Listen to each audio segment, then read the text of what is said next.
Sai TV ప్రేక్షకులకు నమస్కారం. శ్రీ హరి సీతారాం దీక్షిత్ గారి యొక్క జీవన ప్రస్థానాన్ని మనం దీక్షిత్ డైరీ ద్వారా తెలుసుకుంటూ ఉన్నాం. బాబా పట్ల, బాబా ఆజ్ఞ పట్ల ఎంత విశ్వాసం ఉంటుంది, చీటీల ద్వారా కాకాసాహెబ్ దీక్షిత్ ఏ విధంగా బాబా ఆజ్ఞను పాటిస్తారనేటువంటి విషయాన్ని తెలుసుకుంటూ ఉన్నాం. ఈరోజు ఒక ముఖ్యమైనటువంటి ఘట్టాన్ని మనం తెలుసుకుందాం. బాబా గారు మహాసమాధి విజయదశమి రోజు జరిగిందని చెప్పి మన అందరికీ తెలుసు. షిరిడీలో విజయదశమి రోజు బాబా దేహత్యాగం చేశారు. కానీ బాబా దేహత్యాగం చేసే నాటికి, ఆ సమయానికి విజయదశమి దశమి గడియలు పూర్తయి ఏకాదశి గడియలు వచ్చాయి. బాబా భక్తులందరూ కూడా బాబా దశమి రోజు దేహాన్ని వదిలి వెళ్ళారని చెప్పి చాలామంది అనుకుంటారు. కానీ పారమార్థికంగా సాధన చేసినటువంటి కాకాసాహెబ్ దీక్షిత్ గారు మాత్రం బాబా దేహత్యాగాన్ని, ఆ సమయాన్ని దాన్నంతా లెక్కించి కాదు బాబా గారు ఖచ్చితంగా ఏకాదశి గడియల్లోనే దేహాన్ని వదిలారు అనేటువంటి నిర్ధారణకు వస్తారు.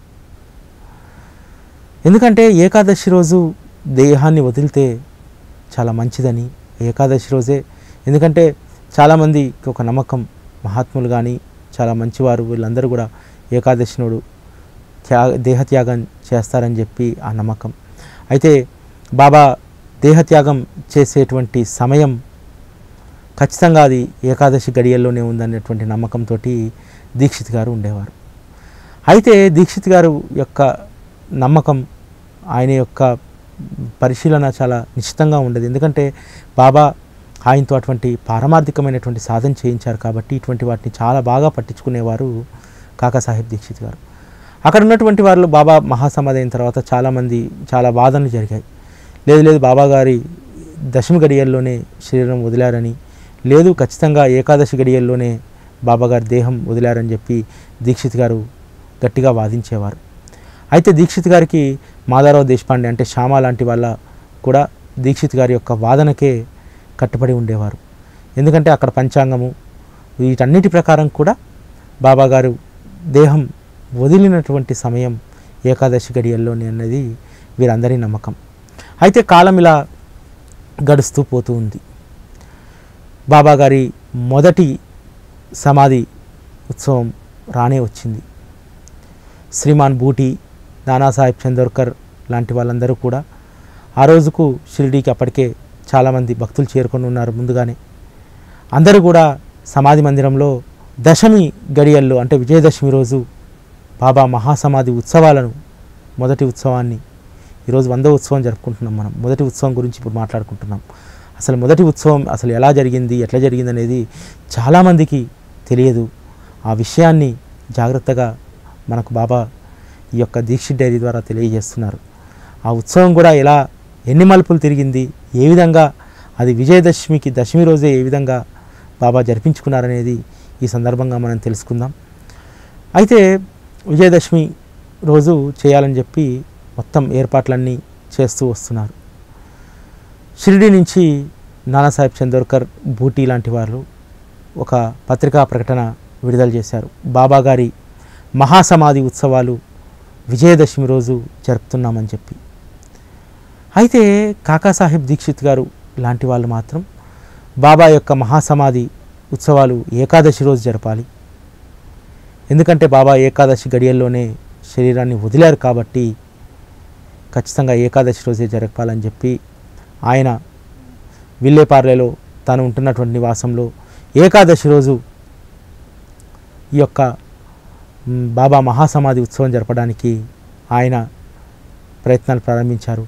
అదేవిధంగా శాంతాక్రూజ్లో ముంబైలో ఉంటున్నటువంటి ప్రధాన్ కూడా సాయి ప్రధాన్ తోటలో మొదటి బాబా మహాసమాధి ఉత్సవం ఏకాదశి రోజు జరపడానికే ఆయన కూడా మొగ్గు చూపారు. దానికి కావలసినటువంటి ఘనమైనటువంటి ఏర్పాట్లను శ్రీ ఎంవి ప్రధాన్ చేస్తూ ఉన్నారు. అయితే ముంబై నుండి ప్రముఖంగా వెలువడేటువంటి మరాఠీ పత్రిక హిందూ ప్రకాష్లో ఎంవి ప్రధాన్ కాకాసాహెబ్ దీక్షిత్ గారు ఒక ప్రకటనను విడుదల చేస్తారు. భక్తులందరూ కూడా ఏకాదశి రోజే బాబాగారి యొక్క మహాసమాధి ఉత్సవాలు జరుపుకోవాలి అని చెప్పి షిరిడి నుంచి ఇంకొక పత్రికా ప్రకటన విడుదలవుతుంది. రెండు కూడా హిందూ ప్రకాష్ పత్రికలో పక్కపక్కన వస్తాయి. ఏంటనంటే షిరిడీలోనేమో విజయదశమి రోజు బాబాగారి మహాసమాధి ఉత్సవాలు జరగబోతున్నాయి.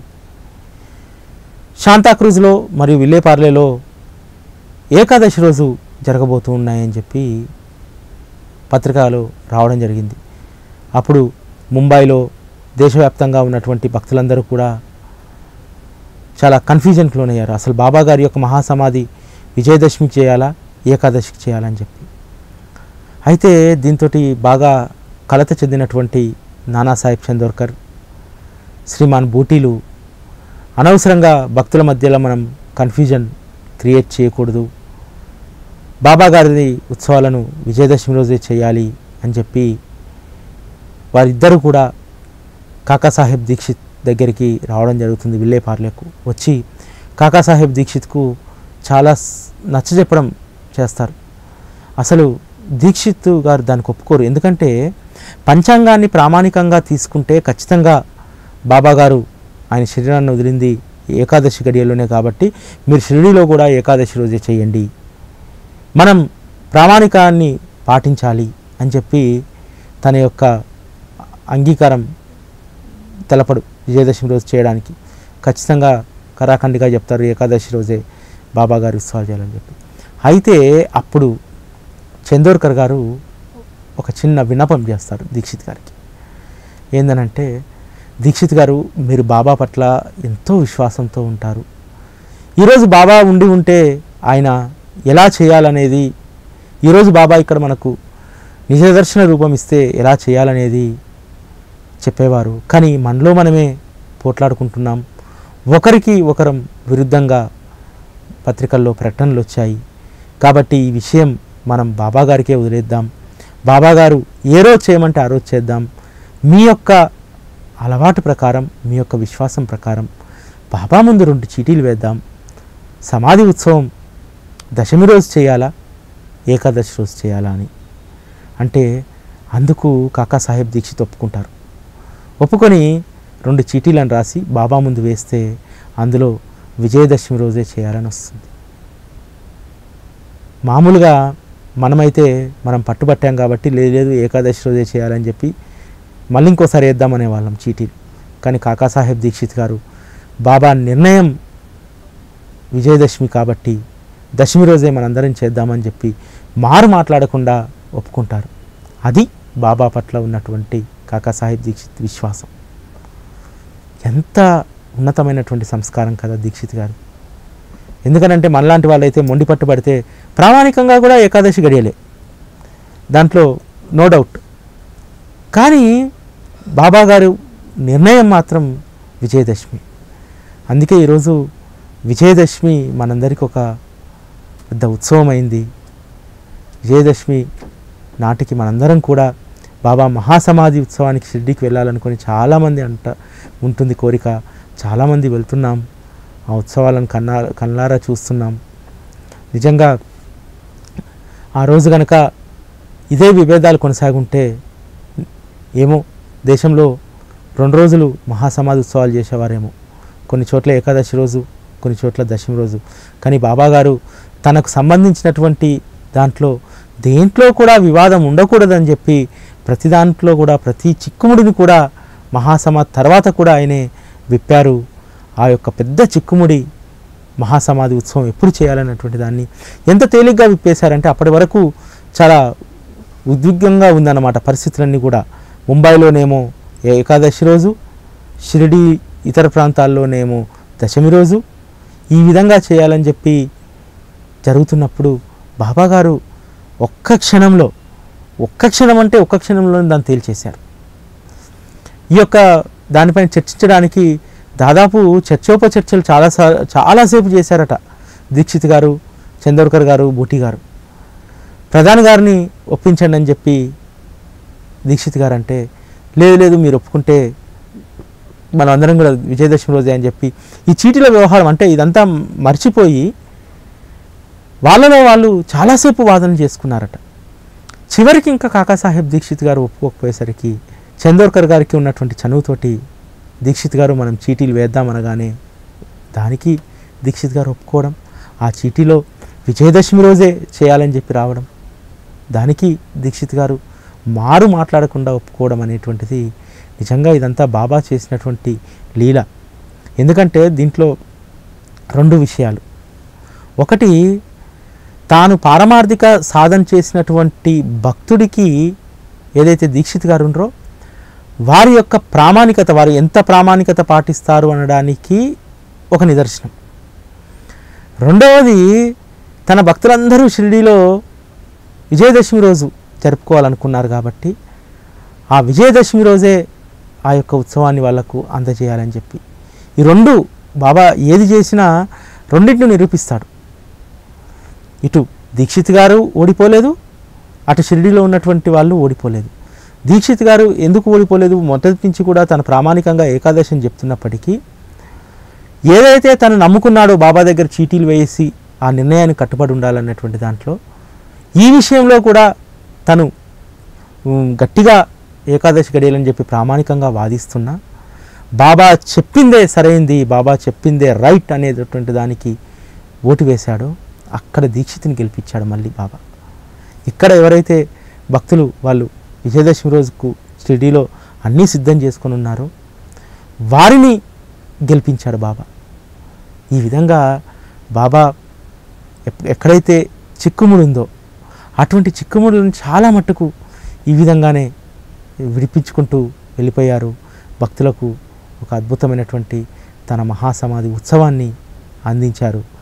ముఖ్యంగా ఈ యొక్క సంఘటనలో కాకాసాహెబ్ దీక్షిత్ గారి యొక్క చీటీల పైన ఆ చీటీల్లో వచ్చేటువంటి నిర్ణయం పైన ఎంత కట్టుబడి ఉంటారు దీక్షిత్ గారు అనడానికి, అదేవిధంగా మనం ఎలా కట్టుబడి ఉండాలనడానికి ఇదొక నిదర్శనం. ఈ విధంగా చీటీల ద్వారా బాబా నిర్ణయం విజయదశమికే మహాసమాధి ఉత్సవం మారడంతో ఏమాత్రం కూడా తన యొక్క వ్యక్తిగత అభిప్రాయానికి అసలు ఎక్కడా కూడా తావు లేకుండా దాన్ని నిక్కచ్చిగా తన యొక్క వ్యక్తిగత అభిప్రాయాన్ని తీసి పక్కన పడేసి బాబా నిర్ణయానికే కట్టుబడి ఉన్నారు కాకాసాహెబ్ దీక్షిత్ గారు.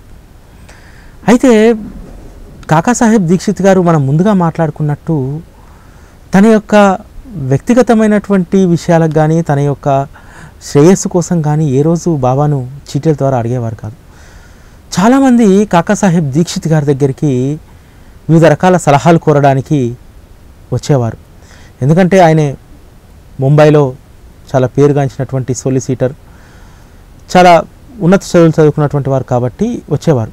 కానీ బాబా మార్గంలోకి వచ్చిన తర్వాత ఆయన ఎప్పుడూ కూడా తన సొంత తెలివితేటలను కానీ తన సొంత నిర్ణయాలు కానీ వచ్చినటువంటి వారికి ఆ యొక్క తెలివితేటలతోటి సలహాలు సూచనలు ఇచ్చేవారు కాదు.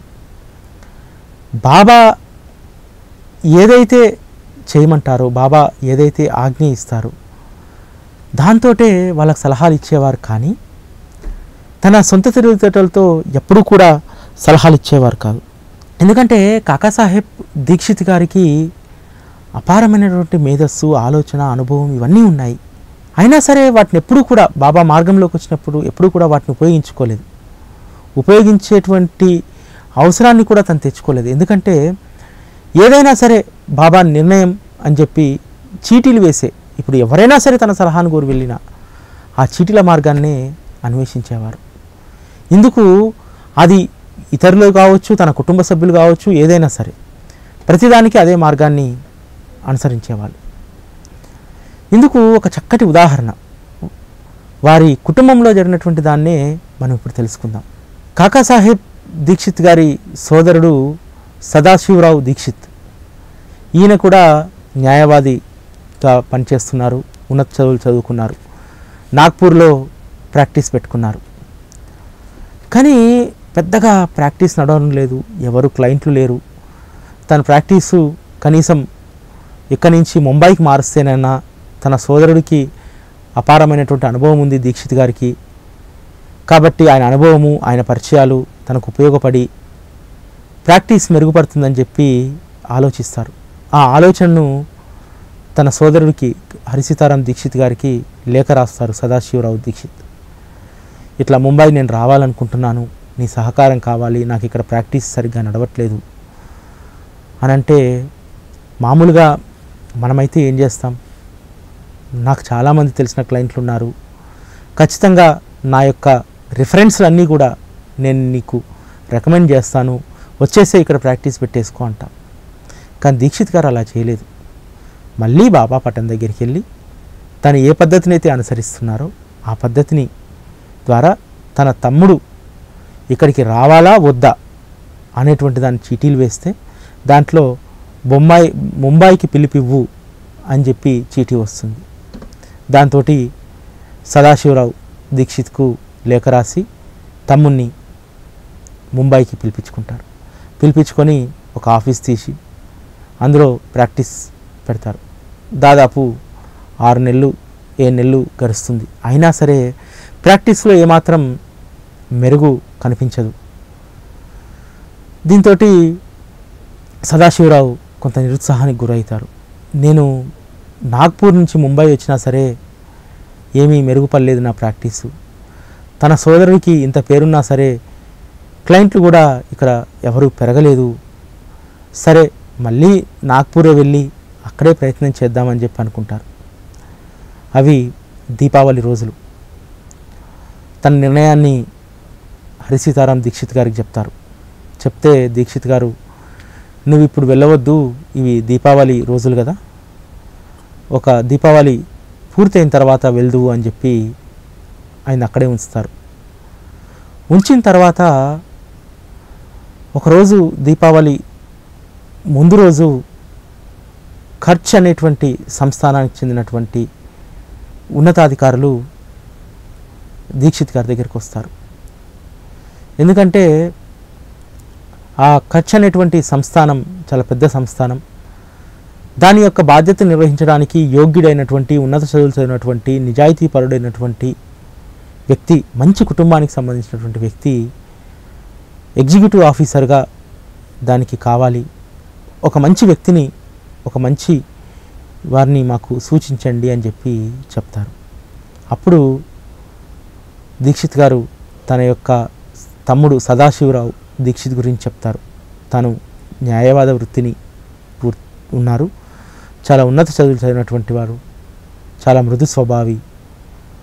తను మీ వద్ద ఉంటే నేను మీ వద్ద ఉన్నట్టే, కాబట్టి అతని యోగ్యతలు కనుక మీకు నచ్చినట్టయితే అతన్ని మీరు పెట్టుకోవచ్చు, లేకపోతే ఇంకెవరినైనా నేను సూచిస్తానంటే వారు దీక్షిత్ గారు చెప్పిన మాటలకు ఎంతో సంతోషపడి, మీలాంటి వ్యక్తి సూచించారంటే చాలా ఉన్నతుడై ఉంటారు అని చెప్పి వెంటనే ఆ యొక్క సంస్థానంలో సదాశివరావు దీక్షిత్కు ఎగ్జిక్యూటివ్ ఆఫీసర్గా ఉద్యోగం వేయించడం జరుగుతుంది.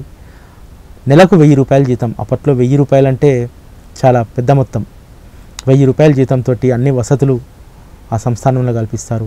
అయితే స్వతహాగా ఆ కుటుంబంలో ఉన్నటువంటి తెలివితేటలు, అదేవిధంగా ఆ మేధస్సు, దాంతో అందరినీ మెప్పించడంతో సదాశివరావు చాలా తక్కువ కాలంలో ఆ సంస్థానానికి దివాన్గా నియమించబడతారు.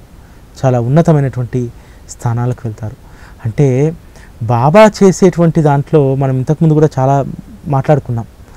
బాబా చేసేటువంటి దాంట్లో బాబా సపోజ్ ఇది ఇప్పుడు ముంబై వచ్చేయమన్నాడు సదాశివరావును. వచ్చేసిన తర్వాత చకచకా ప్రాక్టీస్ మెరుగుపడిపోయి చకచకా క్లయింట్లు వచ్చేసి బాగా ప్రాక్టీస్ చేయించవచ్చు, బాగా మంచి ప్రాక్టీస్ ఉన్నటువంటి కంపెనీగా చేయవచ్చు. కానీ ఎందుకు చేయలేదు? చాలా సందర్భాల్లో తన ప్రాక్టీస్ మెరుగుపడినప్పుడు దీక్షిత్ గారిని అడిగినప్పుడు తమ్ముడికి ఒకటే చెప్పేవాడు, అరే మనకు శ్రద్ధాసభ్యులు ఉండాలి, వాటి కోసం బాబా పరీక్షిస్తుండేమో అని చెప్పి. నిజంగానే ఆ పరీక్షలో నెగ్గాడు కాబట్టి తను ప్రాక్టీస్ పెట్టుకొని ఎప్పటికప్పుడు, అంటే ప్రాక్టీస్లో క్లయింట్ ఈరోజు వస్తాడు రేపు రాడు, లేకపోతే ఈరోజు 5 ఉండొచ్చు, రేపు 10 మంది ఉండొచ్చు, అసలే ఉండకపోవచ్చు, అంటే ఎత్తుపల్లాలు ఉంటాయి దాంట్లో. కానీ బాబా ఆ ఎత్తుపల్లాలు లేకుండా ఎంత మెరుగైనటువంటి స్థానాన్ని సదాశివరావు దీక్షిత్కి ఇచ్చారు. ఎత్తుపల్లాలతో సంబంధం లేకుండా ఒక మంచి జీతం, అదేవిధంగా అనతి కాలంలోనే ఒక దివాన్ స్థాయికి వెళ్ళడం ఎంత అద్భుతమైనటువంటి విషయం. కాబట్టి బాబా చేసేటువంటి దాంట్లో, బాబా నిర్ణయంలో ఎంత విషయం దాగి ఉంటుంది, ఎంత మేలు దాగి ఉంటుంది అనేటువంటిది మనం ఈ సంఘటన ద్వారా తెలుసుకోవచ్చు. అంటే ఈ సదాశివరావు గారి యొక్క కథ ద్వారా మనం తెలుసుకోవాల్సింది ఏంటంటే, బాబా నిర్ణయం ప్రకారం మనం ముందుకెళ్తున్నా సరే దాంట్లో జాప్యం జరగవచ్చు. జాప్యం జరిగినప్పుడు మనం ఏమనుకుంటామంటే, అరే రే అనవసరంగా బాబా దగ్గర చిట్టీలు వేసామే, ఆయన చేయమన్నాడు, ఈ విధంగా ఈ దారిలో వెళ్ళమన్నాడు, అయినా సరే పని కావట్లేదే, అయ్యో చీటీలు వేయకుండా మన నిర్ణయం ప్రకారం వెళ్ళుంటే బాగుండునే, ఆ నిర్ణయాన్ని వాయిదా వేసుకుంటే బాగుండునే అనేటువంటి ఆలోచన ఖచ్చితంగా మనకు వస్తుంది. అయితే ఈ ఆలోచన రావడానికి, మనకు ఒక పాఠం నేర్పడానికి బాబా దీన్ని ఏమంటాం, ఏదైతే గ్యాప్ ఉంటుందో ఆ గ్యాప్ను మనకిస్తారు.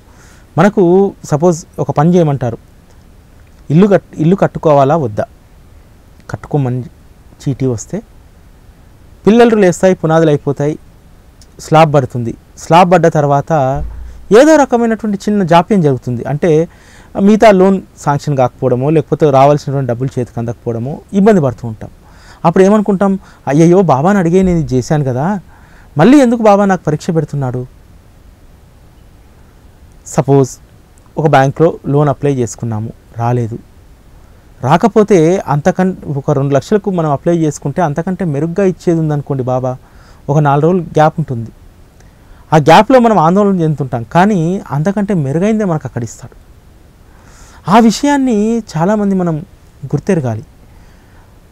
కాబట్టి బాబా యొక్క మార్గంలో కాకాసాహెబ్ దీక్షిత్ గారు అనుసరించినటువంటి చీటీలు అందరికీ అవి ఆమోదయోగ్యం కాకుండొచ్చు. అంటే ఏంటి, ప్రతి విషయం బాబాను చీటీల ద్వారా అడగాల, బాబా మనసు తెలుసుకోవడానికి మనం చీటీలు వేయాలా, ఇలాంటి ప్రశ్నలు కూడా రావచ్చు. కానీ బాబా దగ్గర మనం అవి చీటీలు కావచ్చు, ఇంకోటి కావచ్చు, ఏదైనా సరే సంపూర్ణమైనటువంటి విశ్వాసంతో మనం ఆయన అడిగి పనిచేస్తాం చూడండి. అది ఏ విధానమైనా సరే మనకు ఉండాల్సినటువంటిది సంపూర్ణమైనటువంటి విశ్వాసము, అదేవిధంగా మనం చేసేటువంటి పని పట్ల నిబద్ధత. ఇప్పుడు ఆ పని చేయమన్నాడు బాబా, ముందుకెళ్తాం, ఏదైనా ఆటంకం కాగానే దాని నుంచి యూటర్న్ తీసుకొని వెనుకొస్తాం. యూటర్న్ తీసుకొని వెనుకొచ్చినామంటే మళ్ళీ మన జీవితం అక్కడికి యూటర్న్ అవుతుంది. లేదు బాబా వెళ్ళమన్నాడు ఈ మార్గంలో, ముందు కనిపించేటి ముండ్లైనా సరే అవి నాకు బాబా పూలుగా మారుస్తాడు, నాకు అదంతా కూడా పూల రహదారి అవుతుంది అని చెప్పి విశ్వాసంతో ముందుకెళ్తే నిజంగానే అక్కడ ఎలాంటి ముండ్లు ఉండవు, మనం చాలా సునాయాసంగా ముందుకెళ్ళగలుగుతాం. కాబట్టి బాబా విషయంలో మనకు ఉండాల్సినటువంటిది సంపూర్ణమైనటువంటి విశ్వాసం. అందుకని ఆ రోజు ప్రతి విషయంలోనూ ఎంత విశ్వాసంతో దీక్షిత్ గారు ఆ చీటీలను ఆ విధంగా వేసేవారు. ఆ విధంగా చీటీలు వేసే చాలామందికి సలహాలు ఇచ్చేవారు. కాబట్టి బాబా యొక్క మార్గంలో భక్తుల యొక్క కోరికలు ఆయన తీరుస్తూనే ఉన్నారు. ఇప్పటికీ ఆయన శరీరం వదిలి 100 సంవత్సరాలు కావస్తున్నప్పటికీ ఇప్పటికీ ఆయన అప్రమత్తంగా ఉంటూనే ఉన్నారు. మనకి ఏది కావాలో అది ఇస్తూనే ఉన్నారు. బాబా మార్గంలో ఒక సూక్తి ఉంటుంది, నా భక్తులు అడిగినవన్నీ నేను ఇస్తూనే ఉంటాను, నేను ఇవ్వదలుచుకున్నది వారు అడిగే వరకు. ఆయన ఏమి ఇవ్వదలుచుకున్నాడు, మనకు అన్నీ ఇస్తాడంట, కానీ అవన్నీ ఇస్తూనే ఉంటాను. ఎప్పటి వరకు ఇస్తానంటే నేను ఇవ్వదలుచుకుంది వాడు ఎప్పుడైతే నిజంగా అడగగలుగుతాడో. నిజంగా బాబా సచ్చరితలో మనం చదివినప్పుడు అంటారు, నా వద్ద బండ్ల కొద్దీ ఊది అంటే జ్ఞానం ఉంది, అందరూ లౌకికపరమైనటువంటి కోరికల కోసమే నా దగ్గరికి వస్తున్నారు, ఈ యొక్క బండ్ల కొద్దీ జ్ఞానాన్ని తీసుకెళ్లేవాడు ఎవడూ లేడా అని. అయినా సరే అది తీసుకుపోయడానికి ఎవరు రాకపోయినా సరే మనం ఎన్ని లౌకికపరమైనటువంటి కోరికలతోటి వెళ్తున్నా ఆయన వాటిని తీరుస్తూనే ఉన్నాడు, ఇంకా ఎదురు చూస్తూనే ఉన్నాడు. నేను ఇచ్చేది ఎవరైనా అడుగుతారా, నేను ఇచ్చేది ఎవరైనా స్వీకరిస్తారా, వాళ్ళకు కావాల్సిందే అడుగుతున్నారే, నేను ఇచ్చేది ఎవరికి అవసరం లేదా అని చెప్పి. కాబట్టి మనందరం కూడా ఎప్పటికప్పుడు ఆత్మపరిశీలన చేసుకోవాలి. బాబా మార్గంలో ఎప్పుడూ మనం ఈ లౌకికమైనటువంటి కోరికలేనా, ఆయన మార్గంలో ఆయన దారిలో ఆయన చెప్పింది మనం ఎంతవరకు మనం పాటిస్తున్నాం, ఎంతవరకు ఆయన దారిలో నడుస్తున్నాం అనేది కూడా ఎప్పటికప్పుడు మనం ఆలోచించుకోవాలి. దీక్షిత్ గారి యొక్క జీవన ప్రస్థానాన్ని మరింత మనం విశ్లేషించుకుందాం రేపటి భాగంలో. అప్పటి వరకు సెలవు, నమస్కారం.